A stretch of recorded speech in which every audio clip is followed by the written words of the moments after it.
தேவனுடைய சமூகத்தில் ஏற்கனவே இருக்கிறோம். கர்த்தர் நம்மோடு கூட இடைப்பட்டு கொண்டு இருக்கிறார். அவருடைய பிரசன்னம், அவருடைய மகிமை, அவருடைய சன்னிதானத்துக்கு வந்திருக்கிறோம். இந்த நேரம் ஒரு ஆசீர்வாதமான நேரம். நம்முடைய வாழ்க்கையிலே கர்த்தர் வைத்திருக்கிற அவருடைய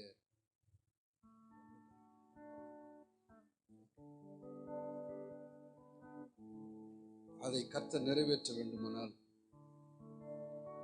நம்முடைய வாழ்க்கையிலே கர்த்தருக்கு பிரியமில்லாத காரியங்கள், தேவனுக்கும் மனுஷனுக்கும் முன்பு சுத்த மனசாட்சி உள்ள ஒரு கிளீன் லைஃப் நம்முடைய லைஃப்ல அவசியப்படுகிறது. அப்படி நாம் கர்த்தருக்கு முன்பு ஒரு சுத்தமான வாழ்க்கையை வாழ இந்த நாளில் நாம் கண்களை மூடி, ஆண்டவரே, ஏதோ சும்மா வழக்கமாக ஒரு ஃபாஸ்டிங் ப்ரேயர் வந்தேன், மாதத்துக்கு ஒரு நாள் இப்படி வருவேன், யாரோ ஜோம் பண்ணுவாங்க, நான் சும்மா உட்காந்துருப்பேன், இல்லை நான் கலந்துக்குவேன், இது எனக்கு பெரிய ஆறுதல், சமாதானம், தப்பு கிடையாது. ஆனால் நாமும் மற்றவர்களுக்காக இங்கே இருந்து முன்னின்று நடத்துகிற சகோதரர்களைப் போல ஜெபம் பண்ணுகிறவர்களை மாற வேண்டும். கர்த்தரிடத்திலே நமக்காக, நம்முடைய குடும்பத்துக்காக மட்டும் ஜெபம் பண்ணுகிறவர்களாயிராமல் மற்றவர்களுக்காக வேண்டுதல் செய்யும்படி, விண்ணப்பம் செய்யும்படி, கதறி அழும்படி, தேவைகளுக்காக ஜெபம் பண்ணும்படி, மிக மிக முக்கியமாக இன்னும் கர்த்தருடைய ரட்சிப்பை, நித்தியத்தை குறித்த நிச்சயமில்லாமல் இருக்கிற ஆயிரக்கணக்கில், லட்சக்கணக்கில் இருக்கிற மக்களுக்காக, உன் குடும்பத்திலே உன் சொந்த பந்தங்கள் என்று சொல்லியும் இன்னும் கிறிஸ்துவை ஏற்றுக்கொள்ளாதவர்களுக்காக, மனம் திரும்பாதவர்களுக்காக, கர்த்தருடைய ரட்சிப்புக்குள் வராதவர்களுக்காக, இயேசு கிறிஸ்து தன் பாவங்களுக்காக மரித்து உயிர் தெழுந்தவர் என்கிற அந்த பெரிய சத்தியத்தை இன்னும் அறியாதவர்களுக்காக, உணராதவர்களுக்காக, அது வேண்டாம் என்று சொல்லுகிறவர்களுக்காக, எப்படியா இன்னும் அவர்களை நான் நித்தியத்தில் காண வேண்டும் ஆண்டவரே என்று கதறி அழுகிற, அவர்களுக்காக வேண்டுதல் செய்கிற தேவனுடைய சிந்தை நமக்கு தேவை. மேலானவைகளை நோக்கி பாருங்கள் என்று கர்த்தர் நம்மிடம் எதிர்பார்க்கிறவராக இருக்கிறார். சகோதரன் இந்த ஜெப நேரத்தில் அடிக்கடி சொல்லிக் கொண்டே இருந்தார், இந்த உலக பிரகாரமான தேவைகள், இந்த உலக பிரகாரமான காரியங்களுக்காக வேண்டிக் கொண்டே இருக்கிறது ஒரு பெரிய ஜெப குறிப்பு கிடையாது. அவைகள் முக்கியம்தான். நாம் எதையெல்லாம் அவசியப்படுகிறோம் என்பதை கர்த்தர் நம்மை விட அவர் நன்றாக அறிந்திருக்கிறார். அவர் வெறும் நம்முடைய ஆவிக்குரிய வாழ்க்கைய, பரிசுத்தத்தை, நீதியின் வாழ்க்கையை மட்டும் பார்த்துட்டு நீ கேடு கட்டின போ, சாப்பாடு இல்லாம இரு, ட்ரெஸ் இல்லாம இரு, எங்கதுனா சுத்தி நிறுன்னு சொல்ற கடவுள் இல்லை. நிச்சயமாக அவர் நம்முடைய நல் வாழ்விலே அக்கறை உள்ளவர். He loves you with an everlasting love. He cares for you. கர்த்தர் நம்மை அதிகமாக அன்பு கூறுகிறார். ஆனால் அதே நேரத்தில் நம்முடைய பிரையாரிட்டி என்ன, நம்முடைய முக்கியத்துவம் என்ன, நம்முடைய வாழ்க்கை எதற்காக, எதை முக்கியப்படுத்துறோம்? இந்த நாளில் கொஞ்சம் நல்லா சாஞ்சு உட்காந்து தூங்கிடாதீங்க, யோசித்து பாருங்க, எது உங்க வாழ்க்கையில் ரொம்ப முக்கியமா இருக்கு. இன்னைக்கு நீயும் நானும் காண்கிற எல்லா காரியங்களும் ஒரு நாள் சீக்கிரத்தில் அழிந்து போகும். நாம் இன்றைக்கு வாழுகிற வாழ்க்கை ஒரு நிச்சயமில்லாத காலத்துக்குள் நாம் கொண்டு வரப்பட்டிருக்கிறோம். எப்பொழுது எந்த நேரம் யாருக்கு என்ன ஆகும் சொல்ல முடியாத ஒரு காலத்துக்குள் இந்த உலகம் வந்திருக்கிறது.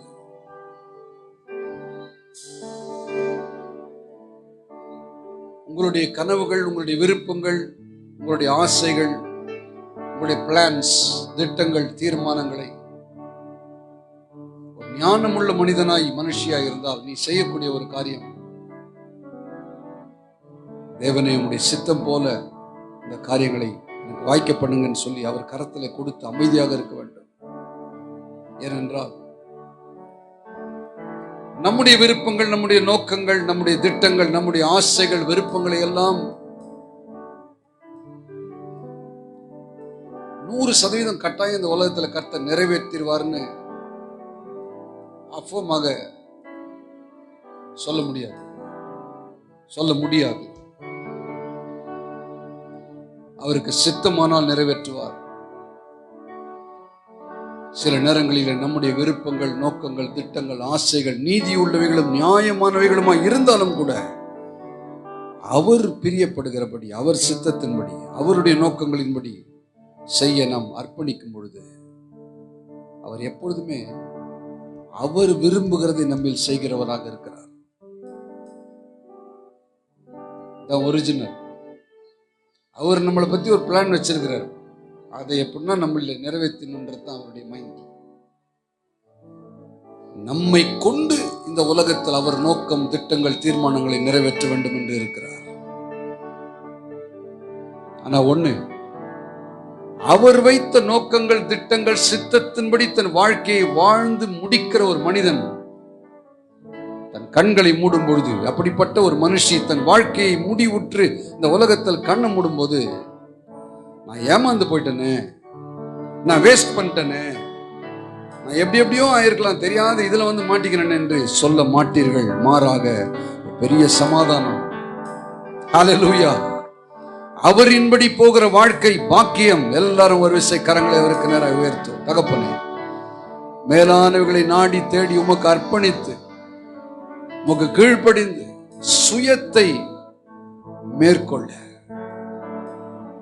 ஆவியின்படி நடத்தப்பட, உம்முடைய அன்பினால் சத்தியத்திற்கு கீழ்ப்படிய, அடிபணிய, உலகம், மாமிசம், பிசாசு, பாவத்தை ஜெயம் கொள்ள எனக்கு உதவி செய்ய ஆண்டவரே.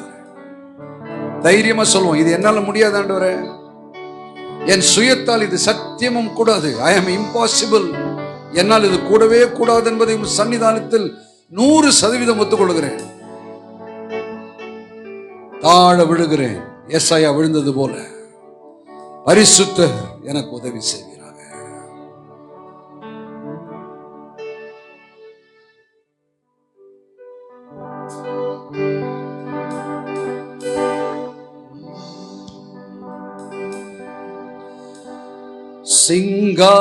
சிங்காசனத்திலே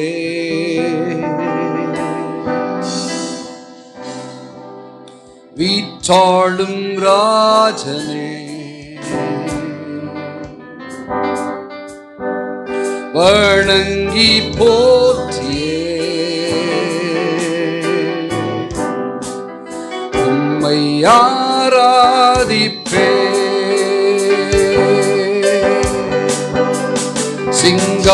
சிங்காசனத்திலே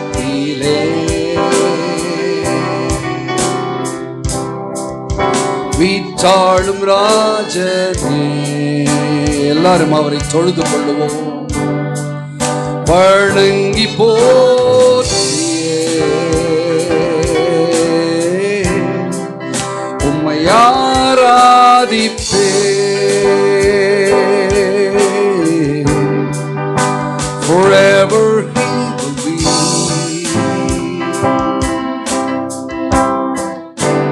Lamb upon the throne. I gladly bow my knee, worship him alone. Forever he will be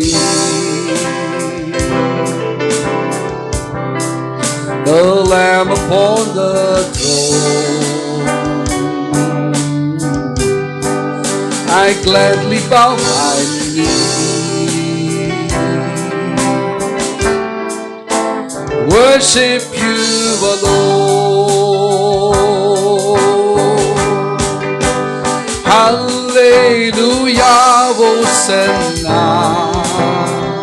எல்லாரும் Hallelujah, Hosanna. அவரை மட்டுமே உயர்த்துவோம். Hallelujah, Hosanna. Glory to God. Hallelujah, Hosanna. Hallelujah, Hosanna.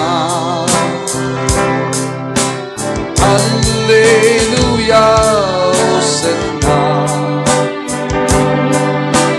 Hallelujah, Hosanna. Hallelujah, Hosanna.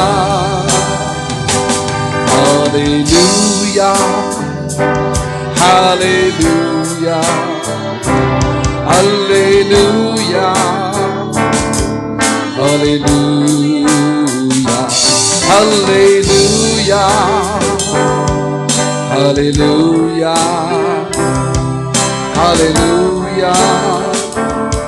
hallelujah, hallelujah,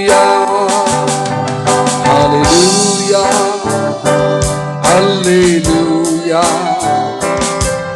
hallelujah, hallelujah, hallelujah, hallelujah, hallelujah, hallelujah,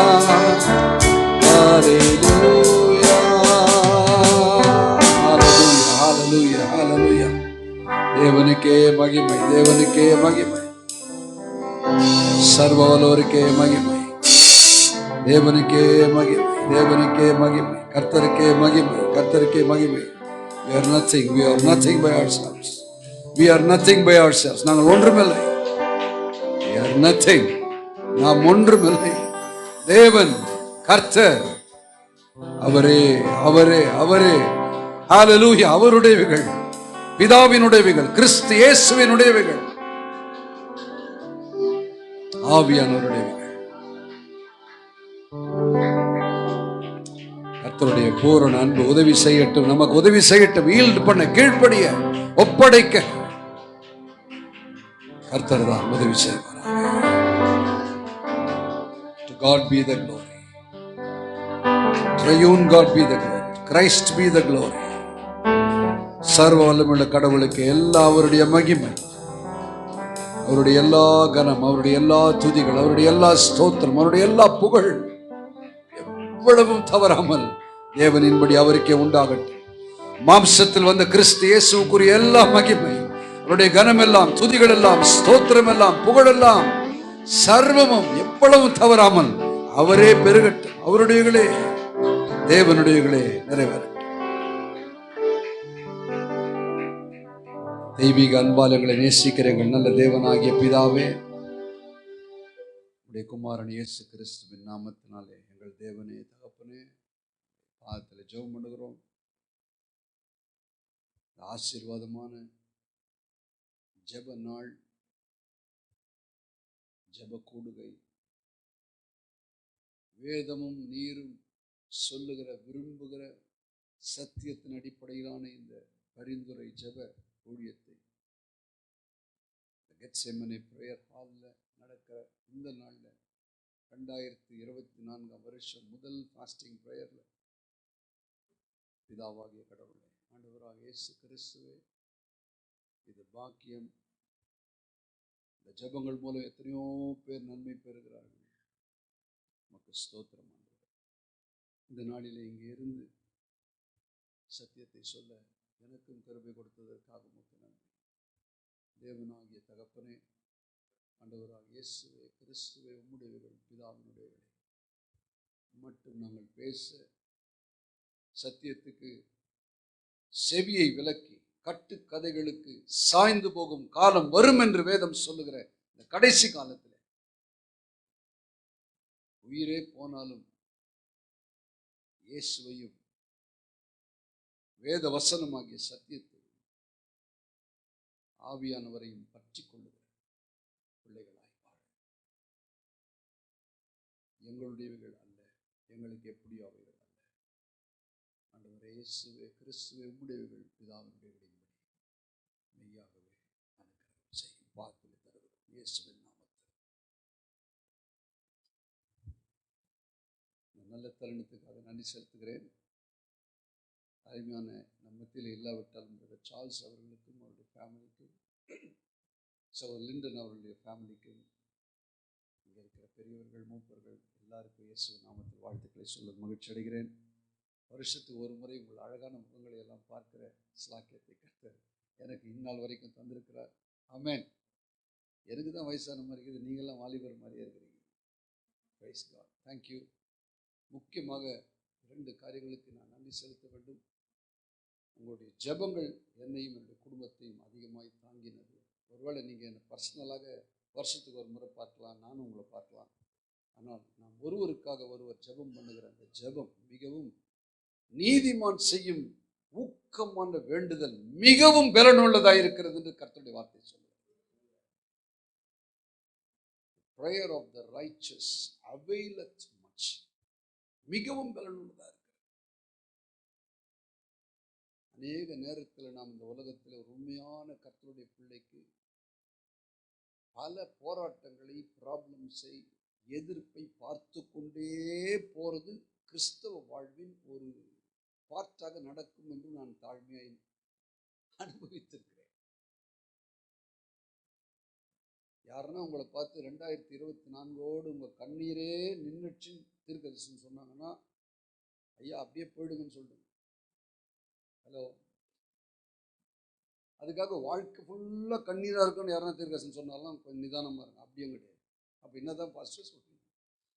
உண்மையாய் கர்த்தரை தேடி பின்பற்றி சத்தியத்தின்படி நடந்தால் இந்த உலகத்தில் உண்மையாகவே யாருக்கு இல்லாத பாக்கியம், ஸ்லாக்கியம், பாதுகாப்பு, சமாதானம், சந்தோஷம், நிம்மதி எல்லாம் நமக்கு உண்டு. அதில் சந்தேகமே இல்லை. ஆனால் அந்த லைஃப் ஒரு சேலஞ்சிங்கான லைஃபாக இருக்கும். இப்போதான் ஒன்று முடிஞ்சு கொஞ்ச நேரம் தூங்கலான்றதுக்குள்ள இன்னொன்று வந்து கது தட்டுற மாதிரி இருக்கும். நான் அதை நிறைய பார்த்துருக்குறேன். அந்த மாதிரி கடந்த ஆண்டிலே என்னுடைய ஒய்ஃப்க்கு திடீர்னு ஒரு ஸ்ட்ரோக் மாதிரி வந்தது. ஆனால் கர்த்தர் அதில் காப்பாற்றினார். அது அப்போ தான் முடிஞ்சு கொஞ்சம் சரியாகி மறுபடியும் ஒரு 1 மந்த் கழிச்சு வந்துச்சு. அதுக்கப்புறம் வந்த உடனே என் மகனுக்கு டெங்கு ஃபீவர் வந்தது. சின்னத்தில் ஒரு மாதிரி ஆகும். எனக்கே என்னை பற்றி சந்தேகமாக இருக்கும். நம்ம ப்ரீச்சர் ஆச்சு, ஏன் நம்ம இப்படி ஒரு மாதிரி ஆயிடுறோம்னு சொல்லி சில கேட்பாங்க, என்னங்க ப்ரீச்சர்ன்றீங்க, ஏங்க ஒரு மாதிரி ஆகுறீங்க? அவங்க நினச்சிட்டுக்கிறாங்க ப்ரீச்சர் ஒன்று அவருக்கு ஒன்றுமே ஆகாது, அப்படியே பறந்துட்டு இருப்பாரு. இல்லை. ஆனால் ஒருவருக்காக நாம் ஜெபிக்கிற அந்த ஜெபங்கள், சகோதரர் லிண்டன் அவர்கள் இங்கே ஜெபித்த ஒவ்வொரு அருமையான கர்த்தருடைய பிள்ளைகள், பரிசுத்தவான்கள், சகோதரிமார்கள், உங்களுடைய ஜெபம் அது என்ன மாதிரியான காரியத்தை செய்துன்றது ஒருவேளை உங்களுக்கு தெரியாமல் இருக்கலாம். அதை கர்த்தர் அறிவார். அதை ஆண்டவர் விரும்புகிறார். உண்மையாக சொல்கிறேன். இது எப்படி சொல்கிறது, நிறைய நேரத்தில் இந்த பிரசங்கம் பண்ணுறவங்க, இந்த மைக் பிடிச்சின்னு இந்த லைம் லைட்டுன்னு சொல்லுவாங்க, இந்த மாதிரி லைட்டில் நிற்கிறவங்க, டச்சுன்னு ஒன்று 10 பேர் விழுறவங்க, இந்த மாதிரி ஆளுங்களை தான் எல்லாம் பெரிய ஊழியக்காரன்னு வச்சுருக்கிறாங்க. அவங்கள தான் எல்லாம் அந்த ஸ்டார் மாதிரி பார்த்துனுக்கிறாங்க. சத்தியமாக அந்த எண்ணத்தை எல்லாம் எடுத்து விட்டுருங்க. அதெல்லாம் ஒன்றுமே அது கிடையாது. சும்மா அதெல்லாம் அதுவும் ஒரு ஊழியம். யாருமே பார்க்காவிட்டாலும் வீட்டில் அழுது ஜெபிக்கிறீங்க பார்த்தீங்களா? யாரோ ஒருத்தங்களுடைய பாதுகாப்புக்காக, யாரோ ஒரு சகோதரனுக்காக, சகோதரிக்காக, யாரோ ஒருத்தன் வியாதியில் இருக்கிறவனுக்காக, காசு கஷ்டத்தில் இருக்கிறவனுக்காக, உயிர் போதுன்ற நேரத்தில் யாரோ ஒருத்தங்களுக்காக நீங்கள் ரட்சிக்கப்படணும் அழுகிறீங்க பார்த்தீங்களா? அது எனக்கு தெரியல அது என்ன வார்த்தை சொல்றதுன்னு. மேன்மையான காரியம், மேன்மையான காரியம். அதற்குரிய பலனை கர்த்தர் உண்மை உள்ளவர், அதை செய்வார் உங்களுக்கு. ஆமென். ஒருவேளை அது இங்கே பெருசாக அந்த உலகத்தில் நடக்குமா என்னன்னு தெரியல. கர்த்தர் உண்மை. இந்த ஜெபங்கள் தான் எங்களை மட்டும் காப்பாற்றியிருக்கு. ஜெபங்களோடு சேர்ந்து எனக்கு காணிக்கையும் அனுப்பி வைத்தார். ஒரு கஷ்டமான சூழ்நிலை, வெரி சேலஞ்சிங் சுச்சுவேஷனில் ஒரு பெரிய தொகையை, அது யாரெல்லாம் கொடுத்தாங்கன்னு எனக்கு தெரியல, கர்த்தர் அவர்களுக்கு பலன் தருவார். சகோதரன் அவர்கள் அதை அரேஞ்ச் பண்ணி எனக்கு அனுப்பினார்கள். உங்களுக்கு நான் நன்றி செலுத்துகிறேன். கர்த்தர் உங்களை ஆசீர்வதிப்பாராக. ஆமென். நாம் செய்யக்கூடிய என்ன கேட்டீங்கன்னா, அந்த காணிக்கையை விட பெரிய காரியம் ஒருத்தருக்காக ஒருத்தர் ஜெபம் பண்ணுறது. That's very important. செய்திக்கு போகிறதுக்கு முன்னாடி ஒரு சாட்சியை சொல்லிவிட்டு நான் போக விரும்புகிறேன். சகோதரர் லிண்டன் அவர்கள் சொன்னாங்க, இந்த இயருடைய ஃபர்ஸ்ட் ஃபாஸ்டிங் ப்ரேயர் அண்ணன் அப்படின்னு சொன்னாங்க.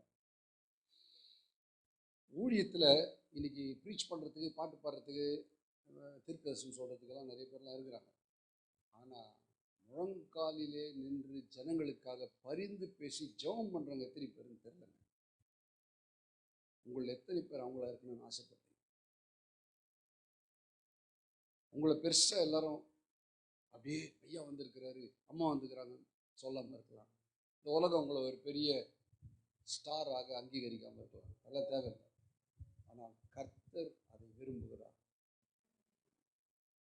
கொஞ்சம் எப்போதும் யோசித்து பாருங்கள். நீங்கள் உங்கள் லைஃப்பில் ஒரு பயங்கரமான சுச்சுவேஷனை சந்திக்கும் போது, ஒரு யோசித்து பார்க்காத ஒரு ஃபோன் கால் வீட்டில் இருந்து வருது, இப்படி ஆயிடுச்சு அப்படி ஆயிடுச்சு, ஒரு மாதிரி திகைச்சு நடுரோட்டில் நின்று என்ன பண்ணுறதுன்னு தெரியாத சூழ்நிலையில் நீங்களும் நானும் சில நேரத்தில் போகும்போது நான் உள்ளத்தில் எதிர்பார்க்குறோம், யாருன்னா ஜெபம் பண்ணுவாங்களா, கர்த்தர் இதை சீக்கிரம் மாற்ற மாட்டாரா, இந்த வியாதி சரியாயிடாதா, இந்த தேவை சந்திக்கப்படாதா, நான் என்ன பண்ணு தெரியலையே, பைத்தியம் பிடிக்கிற மாதிரி இருக்குது.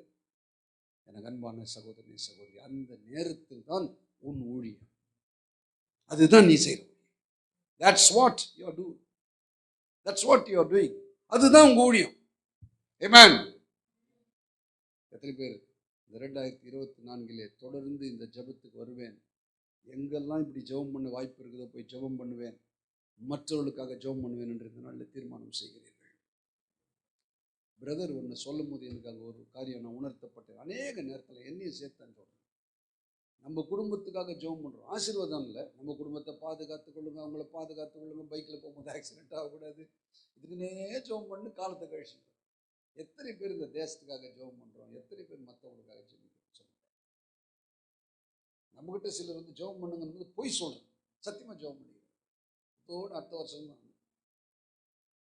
இந்த மாயமாலமான வாழ்க்கை ஒழியணும். நம்மளை விட்டு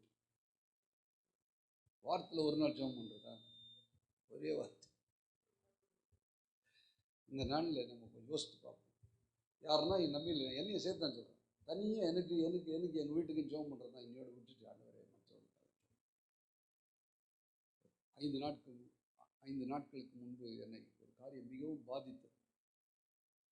என்னுடைய மகள் காலேஜ் படிக்கிறார், ஃபஸ்ட் இயர். அவளோடு +1 +2 கிருஷ்ணகுமாரி என்று சொல்லி ஒரு குழந்தை படித்தார். அந்த பிள்ளையை நான் கடந்த ஒரு 2 ஆண்டுகளாக பார்த்திருக்கிறேன். சொந்த தகப்பனே அந்த குழந்தையை 8 வயதிலிருந்து தவறாய் நடத்தியிருக்கிறார்.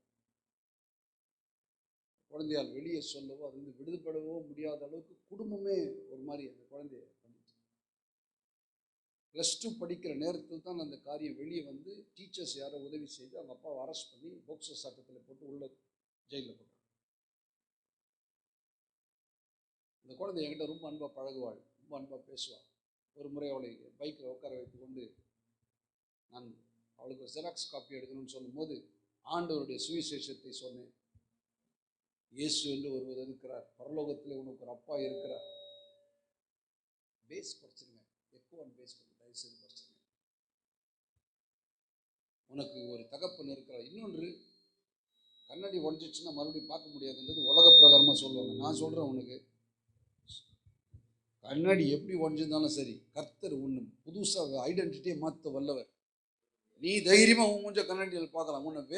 உன்னை இன்னொரு முறை பெற்றெடுத்து புது சிருஷ்டியாக்குவார். அதுதான் எங்கள் பைபிளில் சொல்லியிருக்குது மகளே அப்படின்னு சொல்லி அந்த குழந்தைகிட்ட பேச ரொம்ப அன்பார்ப்பா. என்கிட்ட ஒரு 6 மாதம் என் மகளுக்கும் அவளுக்கும் சரியான தொடர்பு இல்லை. ஏன்னா அவங்க +2 முடிச்சுட்டு காலேஜ் போயிட்டாங்க.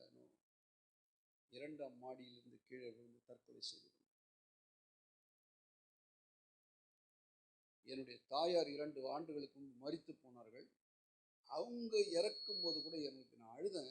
ஆனால் எனக்கு ரொம்ப பெருசாக ஒன்றும் அதனால எனக்கு ரொம்ப பெரிய ஒரு இந்த மாதிரி எனக்கு ஃபீல் இல்லை. ஏன்னா அவங்க எங்கே போய்க்கிறாங்கன்னு எனக்கு தெரியும். கொஞ்ச நாள் வியாதியாக இருந்தாங்க, ஏற்கனவே எக்ஸ்பெக்ட் பண்ணியிருந்தோம் அவங்க செத்துருவாங்கன்னு. எனக்கு அந்த அளவுக்கு பாதிக்கப்படல. என் மகள், நான், என் மனைவி எல்லாம் நம்ப மாட்டேங்கிறாங்க. செய்தி கேட்டது ஒரு மாதிரி ஆயிடுச்சு. மறுபடியும் எங்கள் ஆத்மா வருமா? என் மகன் நான் ப்ரீச் பண்ணும்போது அப்படியே பார்த்து அழுதான். நான் சொன்னேன், it's too late, fellowship is very important. ஏன் சொல்கிறேன்னு தெரியுமா? இன்னொரு கிருஷ்ணகுமாரியை இழந்து விடக்கூடாது. நீங்கள் யாருக்காக ஜெபம் பண்ணும்போது இந்த வீட்டை கொடுங்க, காரு கொடுங்க, அவங்கள உயர்த்துங்க, இதெல்லாம் ஜெபம் பண்ணலாம். நான் மறைமுகமாக கூட வேணான்னு சொல்ல, அதுவும் அவசியம். ஆனால் பிரதானமாய் நீ இன்னொரு நபருக்காய் ஜெபிக்க வேண்டிய ஜெபம், ஆண்டவரே இந்த ஆத்மாவை நாங்கள் பார்க்கணும், ஆண்டவரே அதற்காக முக்கியத்துவம் கொடுத்து ஜெபி. உன்னுடைய பிரேயர் ரிக்வெஸ்ட்லயே டாப் பிரையாரிட்டி அதுவா இருக்கணும். ஆமென். ஆண்டவரே, அது யாருன்னா இருக்கட்டும், உங்க பழைய ஃப்ரெண்ட்ஸோ சொந்தக்காரரோ யாருன்னா இருக்கட்டும், அவர்களை நித்தியத்தில் காணும்படி ஜெபம் செய்ய வேண்டியது மற்றவர்களுக்காக வேண்டிக் கொள்ளுங்கள். இந்த மாதிரி குறிப்பாக அந்த வாலிப பிள்ளைங்க இந்த உலகத்தில் இந்த காலகட்டத்தில் உங்களுக்கு தெரியும், நான் சொல்ல வேண்டியதில்லை, ரொம்ப மோசமான ஒரு நிலைமைக்கு தள்ளப்பட்டு கொண்டிருக்கிறார். கையில் இருக்கிற ஃபோன் எல்லாம் இருக்குது. அவங்க எதெல்லாம் கற்றுக்க கூடாதோ அவங்களை கரைப்படுத்தி நரகம் கொண்டு போகக்கூடிய எல்லாம் அப்படியே ஃபிங்கர் டிப்ல. ஜெபம் செய்ய வேண்டும். உன் ஜெபம் கர்த்தர் கேட்டு அவர்களை விடுதலை ஆக்குவார். 1 யோவான் 5:14 சொல்லுகிறது, நாம் எதையாகிலும் அவருடைய சித்தத்தின்படி கேட்டால் அவர் நமக்கு செவி கொடுக்கிறார் என்பதே நாம் அவரை பற்றி கொண்டிருக்கிற தைரியம். மறுபடியும் சொல்கிறேன், நாம் எதையாகிலும் அவருடைய சித்தத்தின்படி கேட்டால் அவர் நமக்கு செவி கொடுக்கிறார் என்பதே நாம் அவரை பற்றி கொண்டிருக்கிற தைரியம். அப்படின்னா என்ன அர்த்தம்னா, எல்லா ஜெபத்துக்கும் அவர் செவி கொடுக்க மாட்டார். அதையும் புரிஞ்சுக்கணும். என்ன பாஸ்டர் இப்படி சொல்லிட்டீங்க? எல்லா ஜெபத்துக்கும் செவி கொடுக்கறது கிடையாது. ஒருத்தர் ஜெபம் பண்ணுறான், என் கல்யாண வாழ்க்கையில் உங்கள் சித்தம் தான் நிறைவேறணும் ஆண்டவரே, ஆனால் அது பக்கத்து விட்டு மேரியாக தான் இருக்கணும். மேரிக்கு ஏற்கனவே கல்யாணம் ஆகிட்டுன்னு சொல்லி என்ன பண்ணுறது? ஹலோ, அது இந்த மாதிரி ஜெபம் மாதிரி, ஆண்டவரே எனக்கு கார்னா ரொம்ப ஆசை ஆண்டவரே, ஆனால் அந்த கார் வச்சுருக்கிறவன் செத்துன்னா அது என் வீட்டுக்கு வந்துடணும். நீங்கள் ரப்பிஷ் கைண்ட் ஆஃப் ப்ரேயர். இந்த மாதிரி ஜெபம் கேட்க மாட்டேன். நம்ம ஆசாமிங்களுக்கு சில நேரத்தில் என்ன ஜெபம் பண்ணுறதே தெரியாது. அதனால தான் பைபிள் ஒரு வசனம் இருக்குது, திருவசனத்தை கேளாதபடி தன் செவியை விலக்குகிறவனுடைய ஜெபம் அருவருப்பானது, அபாமினேஷன். எத்தனை போயா என்ற மாதிரி இருக்கும் அந்த ப்ரேயர். Nonsense prayer. யாருடைய ப்ரேயர் தெரியுமா? வசனமே இருக்காது, சபைக்கு போறது இல்லை, சத்தியம் கேட்கறது இல்லை, வெறும் ஜெபம் பண்ணுது. பக்கத்தில் பார்த்து சொல்லுங்க, வெறும் ஜெபம் பண்றதே ஒரு நல்ல பேலன்ஸ் இல்லை. சொல்லுங்க, முதல் வசனம், அதுக்கப்புறம் ஜெபம். இதுதான் பைபிள். ஆமென். ஒரு போதகர் அழகா சொன்னாரு, என்ன எழுதிக்குதுன்னே தெரியல, என்ன ஜெபம் பண்ண போறேன். இருக்கிறதுலே பவர்ஃபுல் ப்ரேயர் என்ன தெரியுமா? கர்த்தர் எதை சத்தியத்தில் சொல்லி இதை பண்ணுவேன், இதுக்கு ஜெபின்னு சொல்லிக்கிறாரோ அதுக்கு ஜெபம் பண்ண வேண்டியது. ஆமென், ஆமென். ஓகே, இன்றைக்கு ஏற்கனவே தெரிந்த காரியங்கள் சிலவற்றை உங்களோடு கர்த்தருக்குள்ள பகிர்ந்து முடிக்க விரும்புகிறேன். அதற்கு முன்பு இன்னொரு காரியம் பிரதர் லிண்டன் அவர்களுக்கு கர்த்தருக்குள் சொல்ல விரும்புகிறேன். பிரதர், இந்த ஊழியத்தை ஒரு நாளும் நிறுத்தாதீங்க. God has given you spirit of prayer. இதை நான் தீர்க்கதரிசனமா சொல்றேன்னா நீங்கள் எப்படி வேணா எடுத்துங்க. அது ஒரு பாக்கியம். அந்த பாக்கியம் praying for others, interceding for others, கர்த்தர் உங்களுக்கு கொடுத்துருக்கிறார். உங்கள் தகப்பனுக்கு அப்புறம் அந்த ஊழியத்தை நடத்துகிற பாக்கியத்தை இந்த குடும்பத்தில் வச்சிருக்கிறாரு. தயவு செய்து இதை தொடர்ந்து செய்து கொண்டே கர்த்தருடைய வருகை தாமதிக்குமானால் அவர் வர்ற வரைக்கும் பண்ணிடுறார். ஆமென். கர்த்தர் அதுக்குரிய பலனை தருவார். மற்றவங்க என்ன நினைக்கிறாங்க, மற்றவங்க என்ன பேசுகிறாங்க, இன்னைக்கு திடீர்னு 150 பேர் இருப்பாங்க, நாளைக்கு வெறும் 4 பேர் இருப்பாங்க, அதெல்லாம் விட்டுருங்க. நீங்கள் தனியாக ஜெபங்களோடு கேட்பேன். நம்ம வேலை என்னன்னா, கர்த்தர் செய்ய சொன்னதை நான் செஞ்சேன்னா அவர் இருக்க சொன்ன இடத்துல இருக்கணும், அவ்வளோதான் மேட்டர். ஆமென். இன்னைக்கு அதை விட்டுட்டு இந்த மற்றவங்க மாதிரி பார்க்குறதெல்லாம் விட்டுடுவோம். மற்றவங்க பார்க்குறதெல்லாம் பார்த்தீங்கன்னா நீங்கள் தப்பு பண்ணுறீங்க. உங்களை அவர் என்ன பார்க்க சொன்னார் அதை பார்க்கணும். ஆமென். அவர் என்ன பார்க்க சொல்கிறார் தெரியுமா? என்ன பாருன்ற, என்னை மட்டும் பாரு, நான் சொன்னது மட்டும் செய், அவ்வளோ சிம்பிள். குழப்பமே கிடையாது. அவரை பார்க்கணும், அவர் செய்ய சொன்னதை செய். ஆமென். சிலர் அவர் இவங்களை என்ன செய்ய சொல்கிறாரோ அதை விட்டு மற்றவங்க செய்ய சொல்கிறதா பண்ணிருப்பாங்க. எல்லாம் திருமண தகவல் மையம் நடத்தினுக்கிறாங்க, நானும் நடத்தலாம். அது ஒருவேளை அவருக்கு கொடுத்து கிருபியாக இருக்கும். உங்களை என்ன பண்ண சொன்னாரோ அது பண்ணணும். ஆமென். எல்லாருக்கும் எல்லா ஊழியம் கிடையாது. இந்த ஜெப ஊழியம்ன்றது உங்களுக்கு கொடுத்துருக்கிறார். Blessed opportunity. இந்த கெத்சேமனேன்னு சொன்னால் அர்த்தம் தெரியுமா? தெரிந்திருக்கும். கெத்சேமனே என்றால் எண்ணெய் செக்கு பிழிகிற இடம். செக்குல ஒலிவ எண்ணெய் கொட்டைகள் அதை போட்டு பிழிகிற இடம். அதான் அந்த சாறு எடுப்பாங்க, எண்ணெய். கெத்சேமனே. அப்படிதான் குமாரன் 2000 ஆண்டுகளுக்கு முன்பு நமக்காக மரணத்தை ருசி பார்க்கும்போது தனியாக கல்லெறி தூரத்தில் சென்று முகம் குப்புற விழுந்து பிதாவின் சித்தத்தை நிறைவேற்றும்படி ஜெபித்தார். அதான் கெத்சேமனே. ஜெபத்தை விட்டு விடாதீர்கள். ஆமென். 58ஆம் அதிகாரம் ஏசாயா தீர்க்கதரிசியின் புஸ்தகத்துக்கு நேராய் வேதத்தை திருப்பிக் கொள்வோம். ஏசாயா தீர்க்கதரிசியின் புஸ்தகம் 58ஆம் அதிகாரம். வேத வசனங்களை நானே வாசிக்கிறேன், நீங்கள் அமைதியாக ஆனால் தூங்காமல், மதியான நேரம் கொஞ்சம் சோதனையா இருக்கும், ஆனால் தூங்காமல் கொஞ்ச நேரம் இது பார்ப்போம். ஏசாயா 58ஆம் அதிகாரம் உபவாசத்தை பற்றி பேசுகிற ஒரு அதிகாரம். வேதத்தை ஒழுங்காய் வாசிக்கிறவர்களுக்கு இதை பற்றி ஏற்கனவே அறிந்திருப்பீர்கள். 58ஆம் அதிகாரம் ஏசாயா முழுவதுமே அதிகபட்சமாக உபவாசம் என்றால் எப்படி இருக்கக்கூடாது, எப்படி இருக்க வேண்டும் என்று பழைய ஏற்பாட்டு காலத்தில் தேவன் அறிவித்த சத்தியமாக ஏசாயா தேவ ஆவியானவரால் அதை ரெக்கார்ட் பண்ணி வைத்த ஒரு அதிகாரம் தான் 58ஆம் அதிகாரம். அதில் அவர் சொல்லும் பொழுது, சத்தமிட்டு கூப்பிடு, 1ஆம் வசனம், அடக்கி கொள்ளாதே, எக்காலத்தை போல் உன் சத்தத்தை உயர்த்தி என் ஜனத்துக்கு அவர்கள் மீறுதலையும் யாக்கோபின் வம்சத்தாருக்கு அவர்கள் பாவங்களையும் தெரிவி. ஒரு தீர்க்கதரிசிக்கு கடவுள் கொடுக்கிற வேலை பார்த்தீங்களா எப்படி இருக்குது? சத்தம் விட்டு கூப்பிட்டுன்றார், நல்லா கத்தி, அடக்கி கொள்ளாத, ஸ்டாப் பண்ணாத, எக்காலத்தை போல் உன் சத்தத்தை உயர்த்துன்றார். ட்ரம்பட் வாசிக்கிற மாதிரி ஹேவியா தூக்கி வாசி, மேல சொல், ஹேவி சவுண்ட்ல சொல்லி. எதை சொல்லு? நல்லா பாட்டுன்னு சொல்ல, அது நம்ம அப்புறம் பாடலாம். இங்க என்ன சொல்றாருன்னா, என் ஜனத்துக்கு அவர்கள் மீறுதலையும் யாக்கோபின் வம்சத்தாருக்கு அவர்கள் பாவங்களையும் தெரிவி. தீர்க்கதரிசியுடைய வேலை தேவ ஜனங்களுடைய வாழ்க்கையில் இருக்கிற அவர்கள் மீறுதலையும் அவர்கள் பாவங்களையும் அவர்களுக்கு சொல்லுவது, அறிவிப்பு. நாத்தான் தீர்க்கதரிசியை பத்சேபாளிடத்தில் பாவம் செய்த பின்பு டேவிட் கிட்ட தேவன் அனுப்பினார். நாத்தான் தீர்க்கதரிசிக்கு ஒரு வித்தியாசமான விதத்தில் தாவீதுக்கு அவன் பாவத்தை கடவுள் உணர்த்தும்படி, அவன் புரிந்து கொள்ளும்படி, ரெக்கக்னைஸ் பண்ணும்படி, அவன் செய்த தப்ப அவனுக்கு உணர்த்த தேவன் ஒரு வித்தியாசமான ஒரு விதத்திலே அந்த செய்தியை சொல்லும்படி அனுக்கிரகம் பண்ணினார். நாத்தான் தீர்க்கதரிசி அதை போய் தாவீதுக்கு சொன்னார். தாவீது உடனடியாக, நான் ஒரு ராஜா, நீ யார்கிட்ட பேசுகிறேன்னு தெரியுமா என்ற டைலாக் எல்லாம் சொல்லாம, நான் தேவனுக்கு விரோதமாய் பாவம் செய்தேன் என்றதை ஒத்துக்கொண்டார். 51ஆம் அதிகாரம் ஒரு முழு அதிகாரத்திலே சங்கீதத்தில் புலம்பல் பாடி தான் ஒரு பாவி என்கிறதை, தாயின் கருவிலிருந்து ஒரு துர்குணத்தில் உருவான ஒரு பாவி என்கிறதை உணர்ந்து, ஆண்டவரே என்னை விட்டு உங்க பரிசுத்தாவி எடுத்துடாதீங்க, உங்க சந்தோஷம் என்னை விட்டு உங்க சமூகத்திலிருந்து என்னை தள்ளிடாதீங்க, திரும்ப கொடுங்க என்று சொல்லி தேவனோடு நல்மனம் பொருந்த அவர் கர்த்தரிடத்தில் ஜெபித்ததை பார்க்கிறோம். அதே தான் இங்கே பார்க்கிறோம்.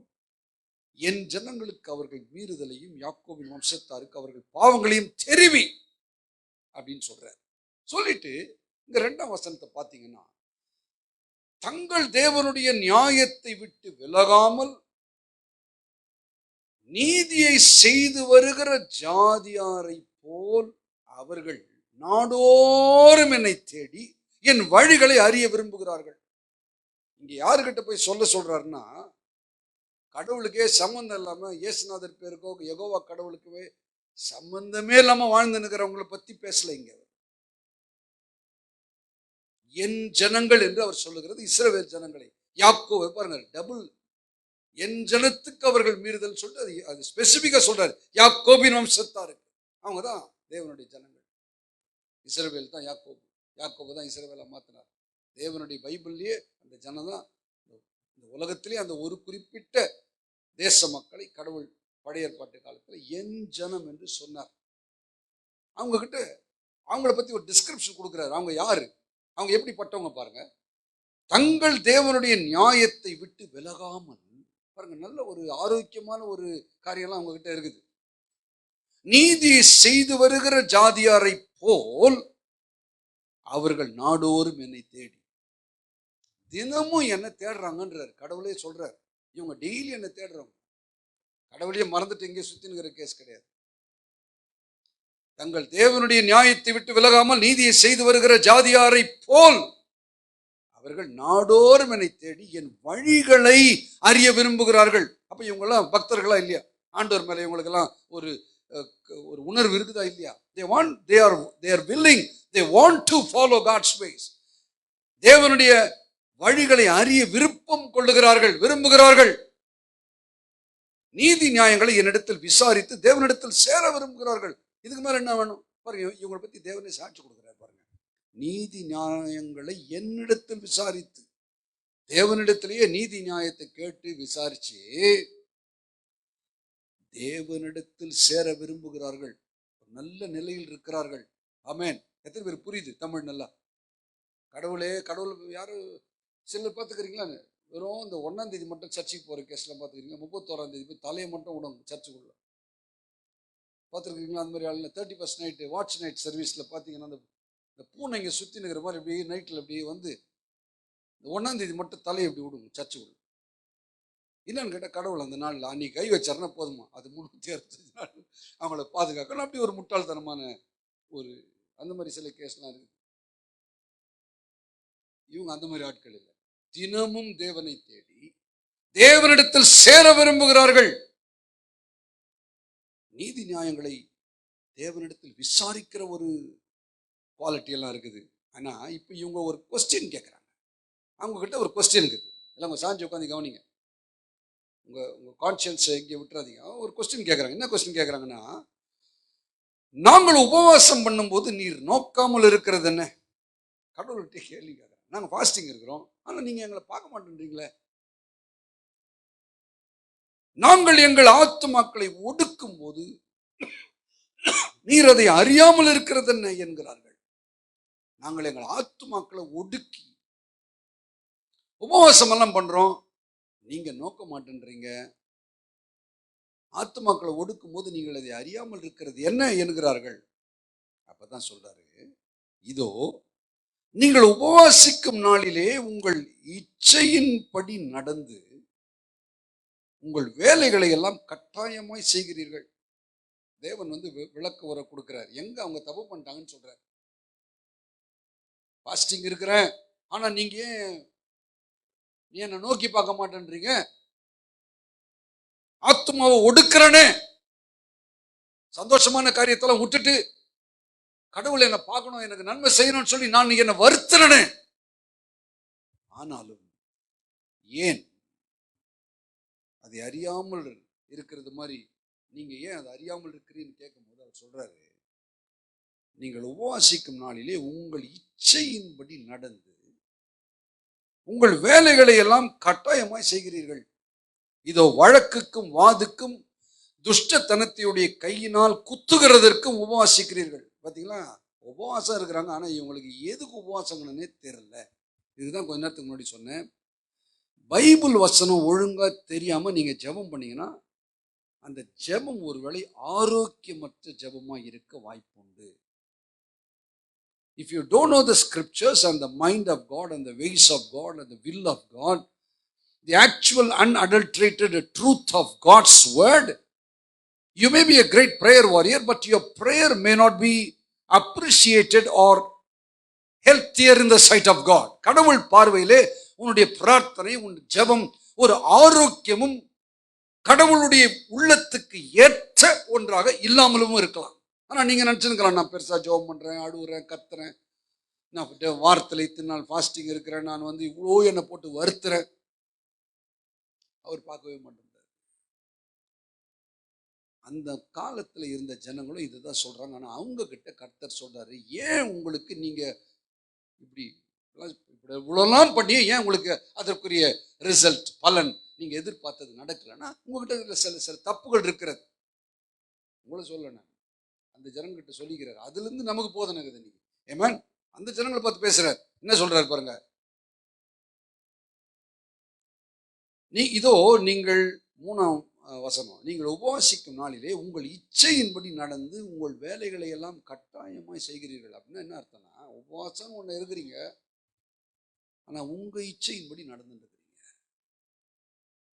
பழைய ஏற்பாட்டின் படி பார்த்தாலும் சரி, புதிய ஏற்பாட்டின் வெளிச்சத்திலும் உபவாசம் என்பது தேவனுக்கு முன்பு ஒரு மனிதன் தன்னை முற்றிலும் தாழ்த்தி தன் பாவங்களை அறிக்கையிட்டு மனம் திரும்புகிற ஒன்று அந்த உபவாசத்தோடு இணைந்து வருகிற ஒரு காரியம். Fasting is not simply abstaining from food.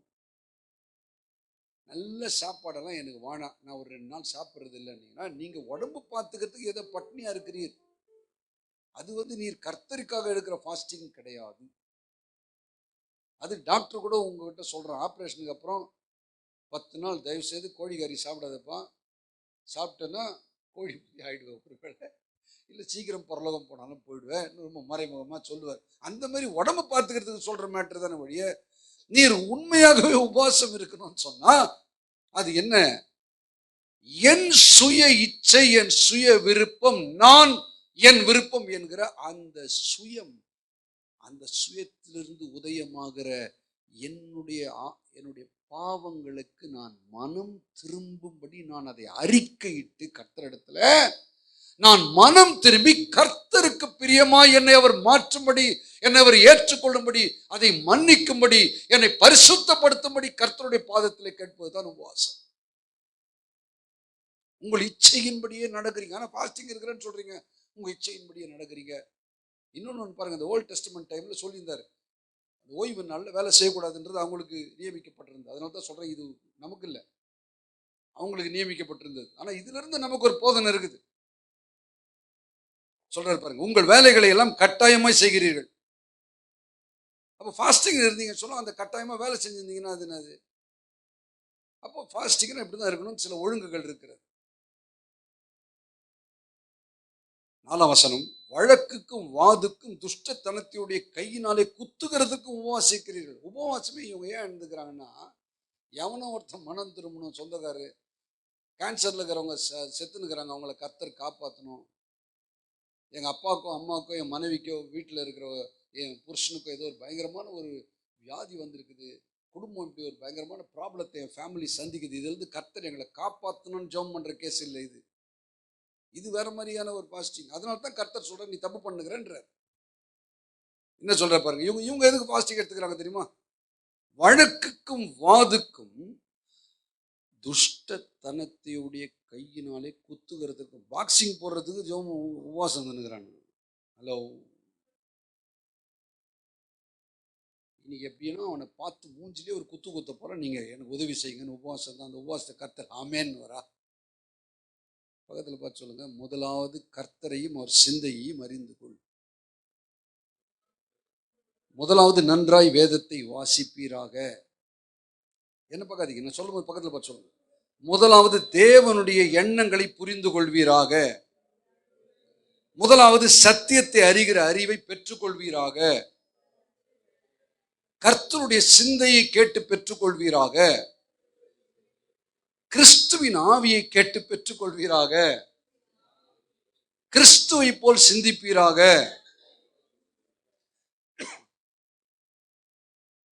அப்படின்னா என்ன பாஸ்டர்? செம்ம அடி அடிச்சு முகத்துல காரி துப்பி தாடி மயிரெல்லாம் பிடுங்கி,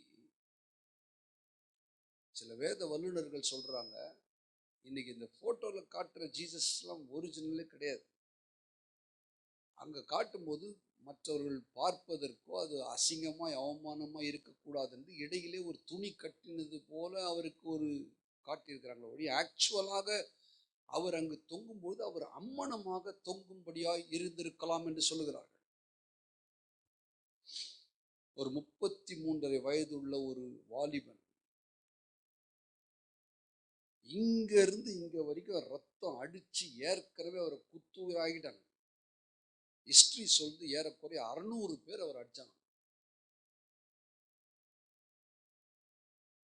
அது 600 பேர் எப்படி அடிச்சாங்கன்னு எனக்கு தெரியல, ஆனால் அது பைபிள் இல்லை, ஆனால் ஹிஸ்டரியில் அப்படியே ஒரு அக்கௌண்ட் காதில் கேட்டு வச்சிங்க. ஆக மொத்தம் அவர் அடிச்சிருக்கிறாங்க. அவரை குத்துயிராக்கி சிலுவையில் அவரை ஏற்றி மரத்தில் ஏற்றி அப்படி தொங்க விட்ட உடனே ஃபர்ஸ்ட் ப்ரேயர் என்ன நம்ம பண்ணாரு?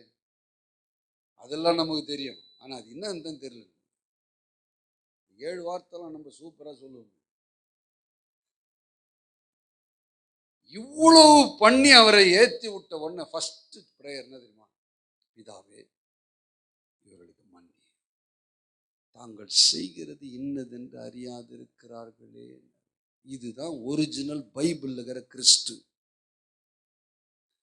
இந்த பைபிள்ல இருக்கிற கிறிஸ்துவும் அந்த ஆவியும் உண்மையாவே நமக்குள்ள இருந்தா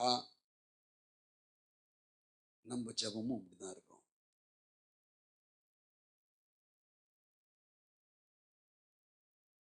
எனக்கு விரோதமே என் குடும்பத்தாரெல்லாம் எழும்பிட்டா கூட, ஆண்டவரே அவர்களை மன்னியும் இரக்கமா இருங்க ஆண்டவரே ஜெபம்.